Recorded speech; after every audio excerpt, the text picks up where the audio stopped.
Our 2025 city trip takes us to the city with so many different names and pronunciations, Vienna. We'll start our journey at Brussels Airport and board an Austrian Airlines flight. We had already booked a room at the Hotel Farmador through Booking.com. It was simple but well maintained and located in the center of Vienna, ideal for exploring the city on foot and by metro. We got up early and were hungry. We went to the Radlerhof Cafe for a late lunch, and while we made plans for the next days,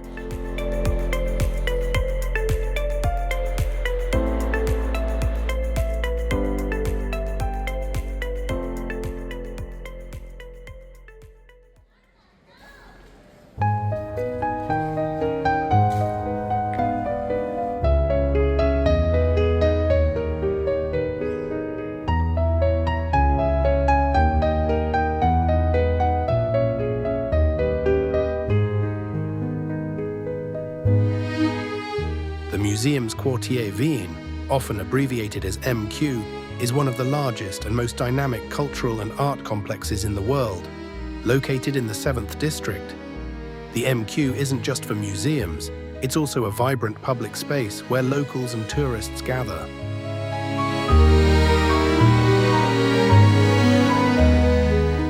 In summer, you can enjoy the views from MQ Libelle, a free rooftop viewing point.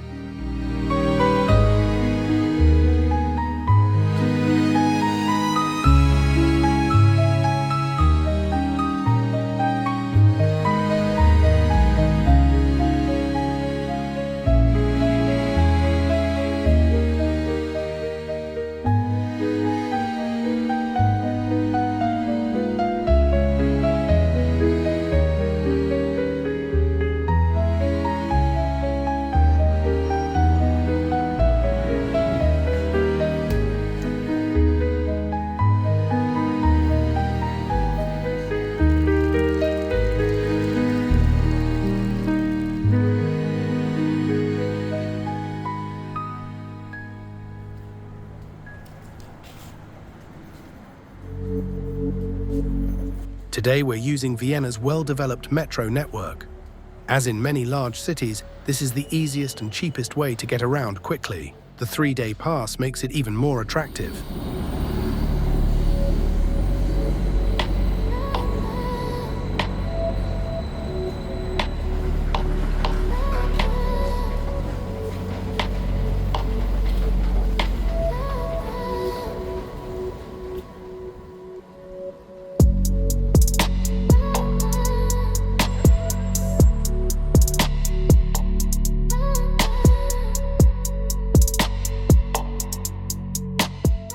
We walk to the Hofburg from the metro station. We pass 2 impressive symmetrical buildings with a park between them. They are 2 museums built by order of Emperor Franz Joseph I in the 19th century.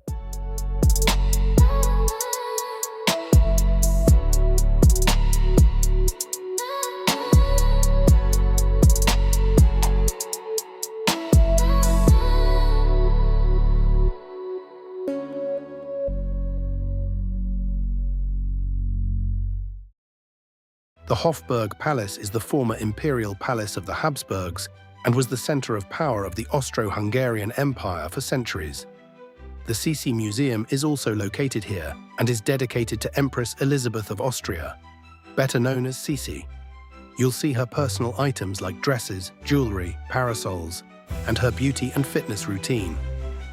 The museum reveals who Sisi really was, beyond the romanticized image of her life in film.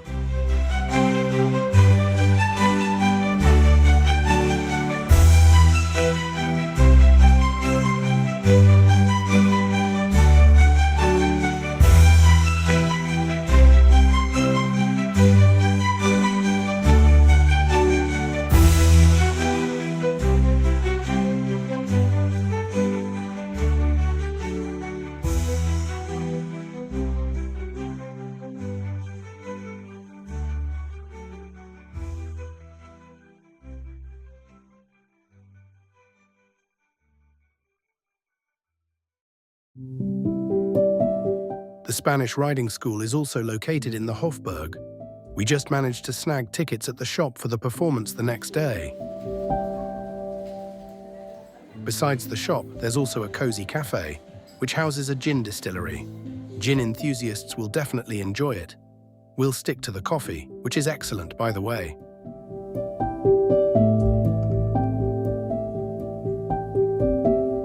We stumbled upon Kramer and Kramer's shop and cafe in a courtyard. Definitely worth a visit for garden architecture enthusiasts. The diverse combinations are guaranteed to inspire.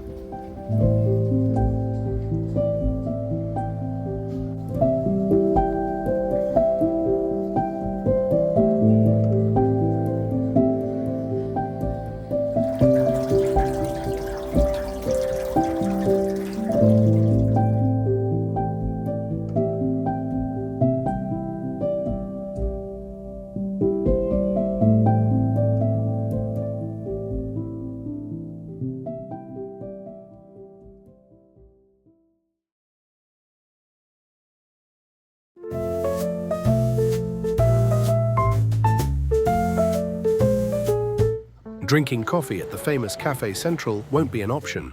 1 letter difference, Bar Central, and there's no one there. The power of social media is clear.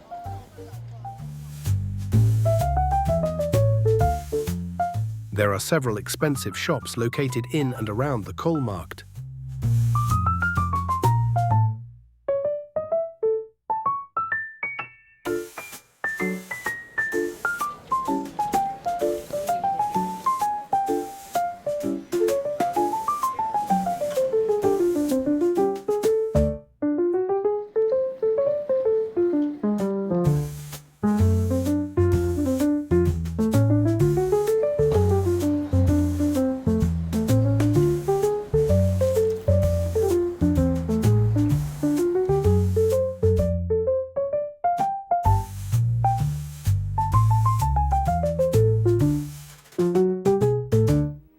The Holocaust Memorial on Judenplatz, also known as the Nameless Library, by British artist Rachel Whiteread, is a simple concrete cube whose exterior resembles upside-down books, the spines of the books facing inward to symbolize the nameless lives of the 65,000 Austrian Holocaust victims.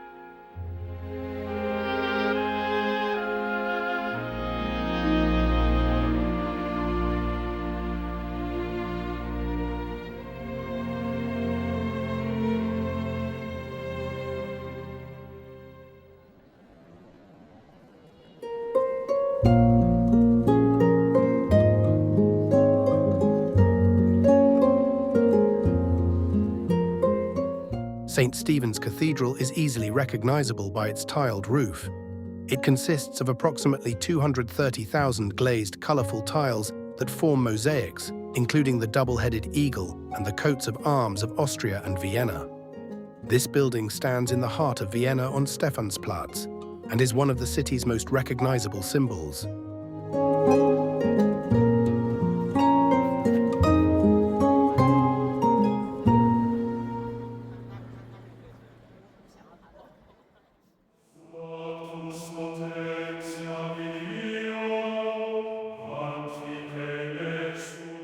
The cathedral was largely built in the High Gothic style, 14th to 15th century. Gothic churches emphasize height, verticality, structure, and light. The interior is therefore more austere than the Baroque style of other Viennese churches.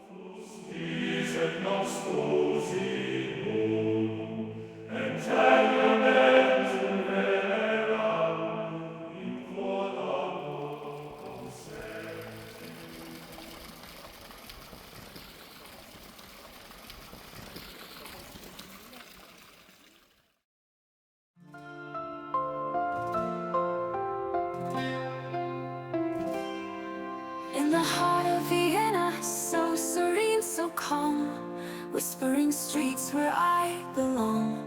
Cobblestone echoes under the stars, soft breeze carries old guitar.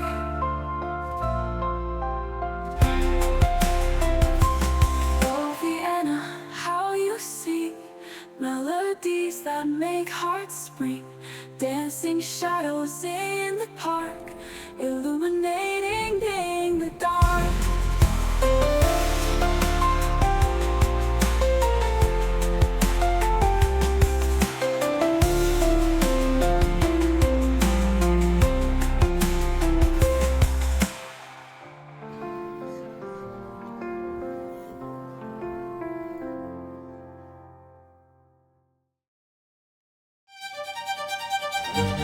The Jesuit church in Vienna, often also called the University Church, is an important Baroque building in the historic centre.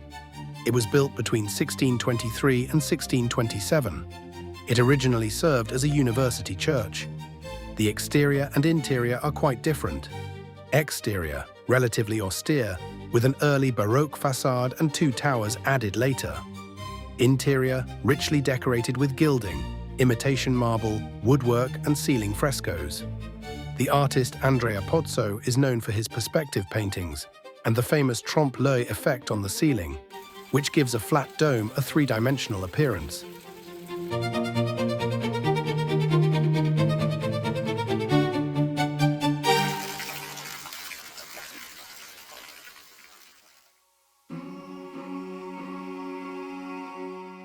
We're going to the Danube Canal in the evening. Graffiti used to be dealt with quite harshly in Vienna, but the Danube Canal gradually developed into an informal zone where urban art was allowed to remain visible. As a result, it's now even used in tourist walks featuring street art.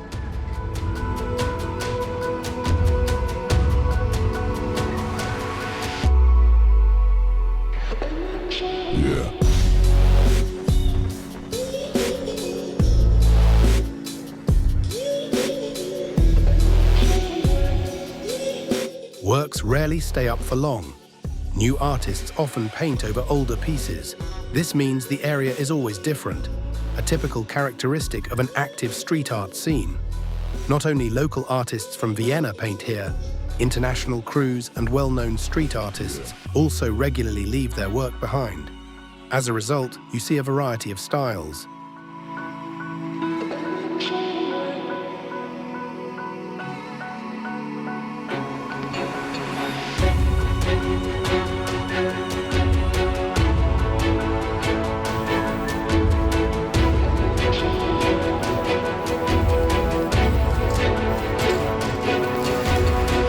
Meanwhile, these people were trying to fish iron objects out of the canal using strong magnets.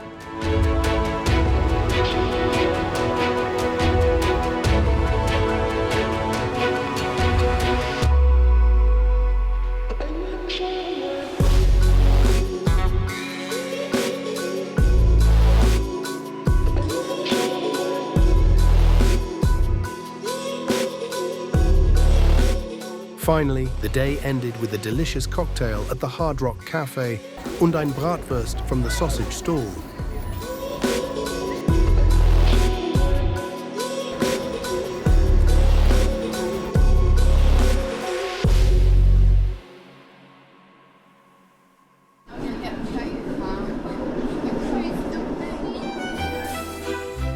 On day 3, we'll visit Schonbrunn Palace. This was the summer residence of the Imperial family. Sissi often stayed there with her children after her marriage. Later, she frequently moved to her palaces in Corfu and Hungary.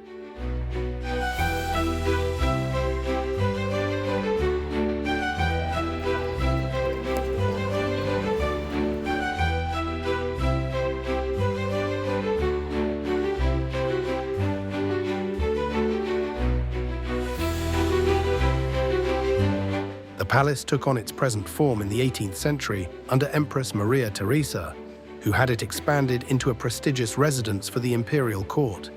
With over 1,400 rooms, richly decorated staterooms and private apartments, it provides a vivid picture of court life under the patronage of Franz Joseph I of Austria and Sissi, among others. The complex also includes expansive formal gardens, the Gloriette on the hilltop, and the world's oldest surviving zoo, the Tiergarten Schönbrunn.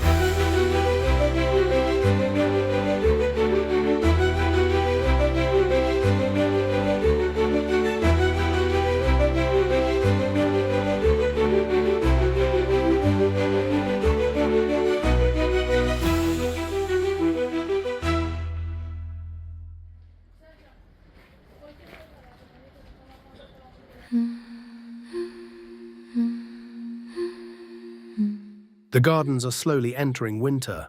We're lucky that the autumn leaves still bring some color.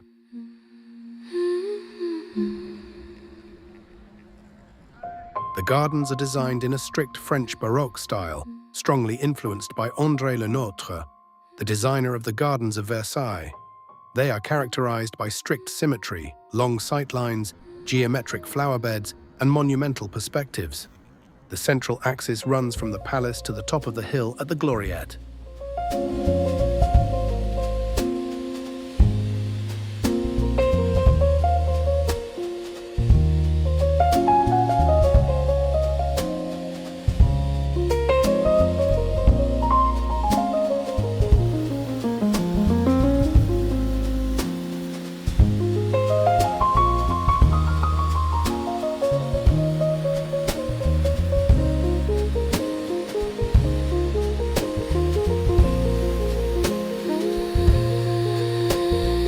At the top of the hill stands the Gloriette, built in 1775 by order of Empress Maria Theresa.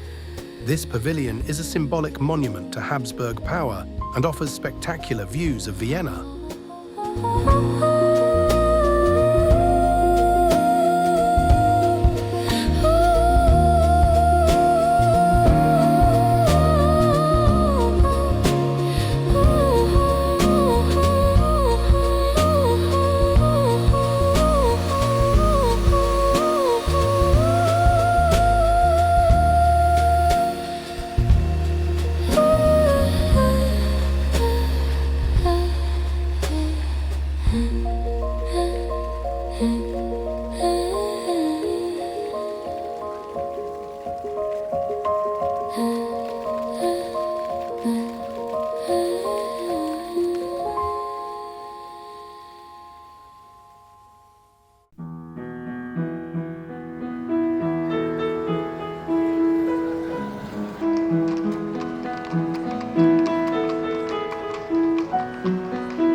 While we wait for the Spanish riding school's show, we stroll around the Hofburg Palace. We notice the heavy police and military presence. It turns out it's Austria's national holiday. There are a lot of people present. At that moment, everyone is clearly waiting for an important person.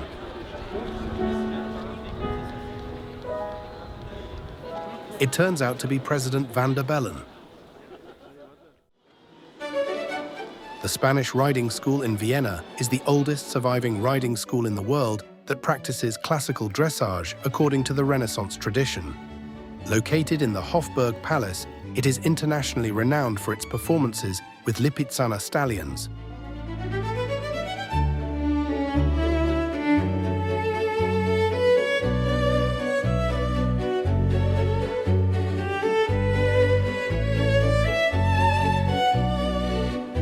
In retrospect, we didn't find it that interesting. True horse lovers probably enjoy it much more. Because of the national holiday, there are many people out and about, especially on foot, as the city centre has been almost entirely pedestrianised. This attracts all sorts of street performers.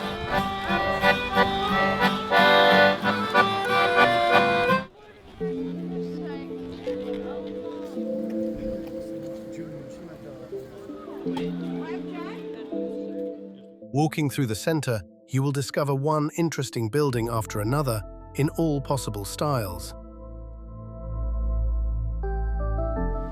The Secession building in Vienna was designed in 1898 by architect Joseph Maria Olbrich. It was the meeting place for artists of the Secession movement, the Austrian variant of Art Nouveau. The dome with its gilded laurel leaves is a distinctive feature.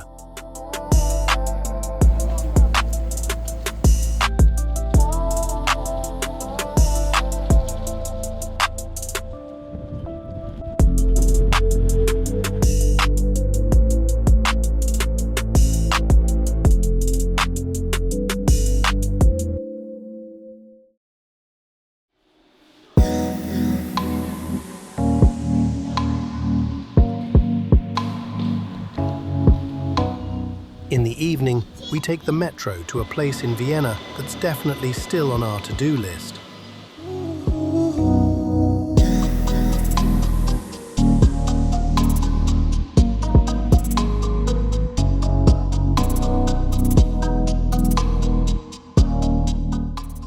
We pass by the Prater amusement park.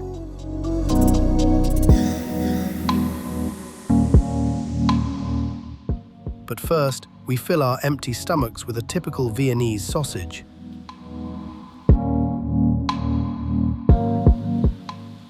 The WU campus, Wirtschaftsuniversität Wien, is known as a kind of open-air museum for contemporary architecture, designed by top international architects. The entire campus was built around 2013. Several world-renowned architects were each given one building. This location is one of the best locations for modern architecture in Europe.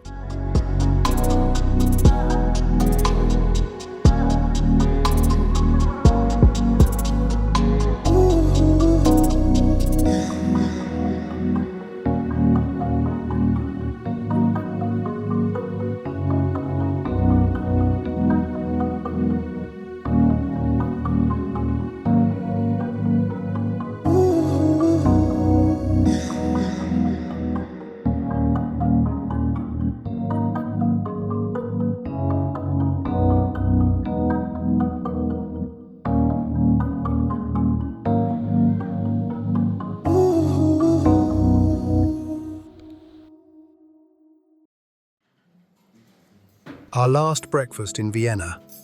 We still have half a day before we have to go to the airport.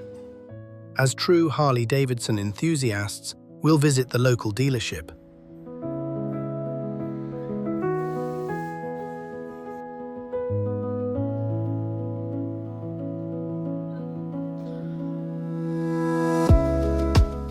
Fischer's Harley-Davidson isn't huge, but it does have some nice modified motorcycles. The Fischer's American restaurant next to the shop is definitely recommended.